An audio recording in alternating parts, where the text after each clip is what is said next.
So RFK Jr. apparently took his grandkids for a dip in Rock Creek. Happy So Mother's Day.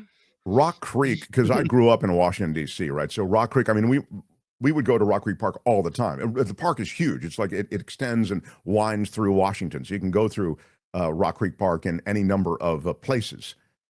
So there is literally a creek in Rock Creek Park, and it's contaminated. But this past Sunday, the Department of Health and Human Services Secretary posed shirtless, of course, swimming in Washington, D.C.'s Rock Creek with his grandkids.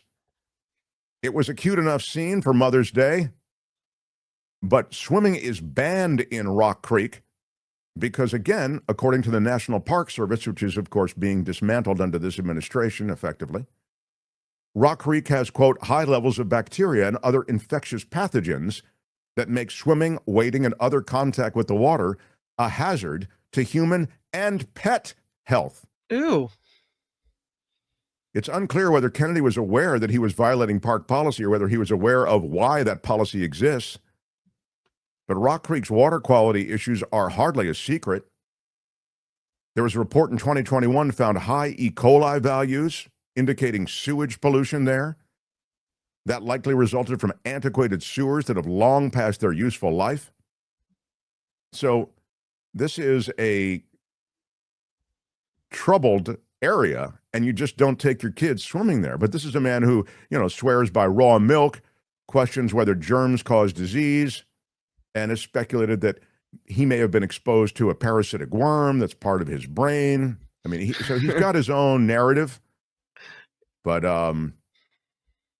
Mother's Day in Rock Creek is not a good thing. And then there is... You know what? Speaking of Rock Creek, where the last time I heard about Rock Creek State Park, you remember Chandra Levy? That missing intern, they were looking for her body in Rock Creek State Park. Yeah, I'll never forget that reporting on that story. Well, there's something happening, I guess, at this whole MAHA thing, Make America Healthy Again. Yes. You saw that at the top of that whole scene. There's a little bit of a, what would you call it? Like a palace throwdown. Drama. Yes. Yeah. They got drama at the Librarian of Congress office. They've got drama with the MAHA folks. Yeah. You can take us through the story if you want. I mean, or just a quick reference to it, but essentially there's a throwdown between this guy who's the CEO of the wellness company and Callie Means is I guess the RFK Jr. advisor and co-founder of this healthcare payments company. That's Casey Means's brother. Now, Casey Means is the Surgeon General nominee. Okay. So, and the Surgeon General is not even a licensed physician. Isn't that right? I mean, isn't that where we are now? I believe that's right.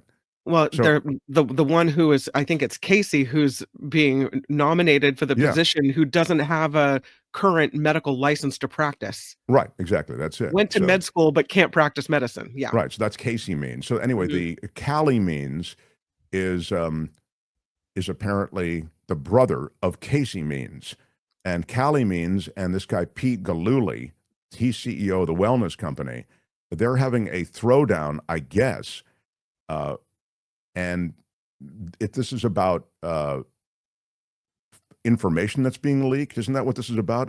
Essentially, it's a power struggle, but it seems around some information that's being leaked, etc.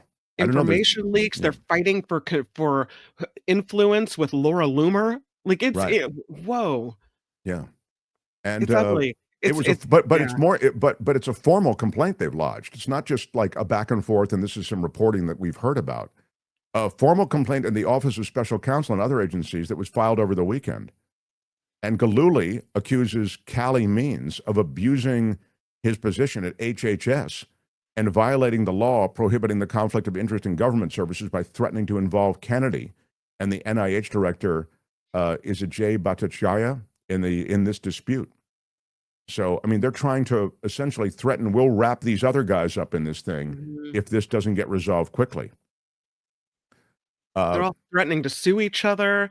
They're Right. trashing each other's companies, all to curry favor and get influence and jockey for position in these, with this new weird health administration coming in that is really more on the side of pseudoscience than science. Right. There are a lot of vaccine opponents that are populating HHS, and to the point, this is a kind of about money, I think, because money and power run like pretty close to each other in Washington and in a lot of these different administrations generally. And they're competing interests because there is a lot of money associated with gaining power within HHS and within this MAHA movement. And that's kind of what's happening here. Hi, it's Mark, and I thought that was great. Hit the notification bell, you'll know whenever there's a new video being dropped, and please subscribe to our channel to help us save the universe.